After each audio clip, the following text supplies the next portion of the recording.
আসসালামু আলাইকুম দর্শক, আশা করি সবাই ভালো আছেন। নতুন আরও একটি ভিডিওতে আপনাদের স্বাগতম। দর্শক, এবার কিন্তু খেলা জমে গেছে। জামাতকে সঙ্গে নিয়ে বিএনপি কিন্তু রাজপথে নামতে যাচ্ছে। হ্যাঁ, এমনটাই কিন্তু আলোচনা উঠে এসেছে যে বিএনপি জামাত এখন এক হবে এই সরকার পতনের জন্য। এমনটাই প্রস্তুতি নিয়ে ফেলেছে।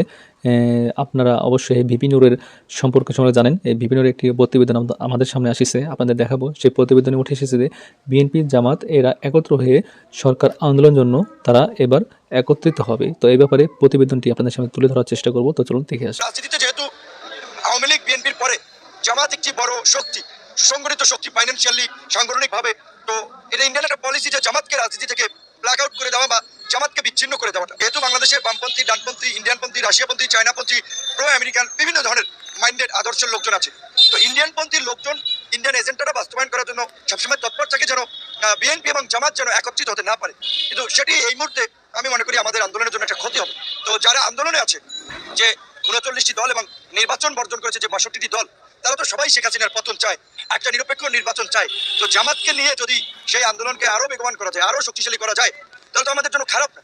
আর যে সমস্ত দল ধরেন এই কথা বলছে, তাদের জামাতের অনেক দলের জামাতের একটা মহানগরী পর্যায়ের যে লোকবল, সেই লোকবল তাদের সারা দেশেও নাই। তো কাজী সেক্ষেত্রে আমার সক্ষমতা কতটুকু সেটাও তো ভাবা দরকার যারা এই কথাগুলো বলছে। এবং সরকার এই ট্রাম্প কার্ডে খেলে তারা 14 এবং 18 সালে দুবার বাংলাদেশে অবৈধভাবে তারা ক্ষমতায় থেকেছে, ক্ষমতা দখল করেছে। তো কাজে সেই ক্ষেত্রে সরকার তো চাবে যে জামাতকে আন্দোলন থেকে আউট করে দিতে। তো যে কারণেই জামাতকে যুদ্ধাপরাধী, মৌলবাদী বিভিন্ন ধরনের তকমা দিয়ে জামাতকে একটা দমন পীড়নের মধ্যে সরকার সবসময় রেখেছে।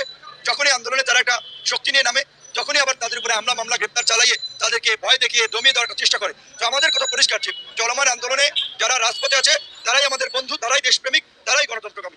সম্মানিত দর্শক, আপনারা ভিডিও দেখেছেন যে বিভিন্ন তিনি বলেছেন যে জামাতকে নিয়ে যদি সরকার পতন করা যায় আর বিএনপি যদি জামাতের সাথে একত্রিত হয়, তাহলে কিন্তু যে আন্দোলনের বেগবান এটা কিন্তু বাড়বে, আন্দোলনের গতিটা আরও বাড়তে থাকবে। এতে কিন্তু সরকার চাপে পড়বে।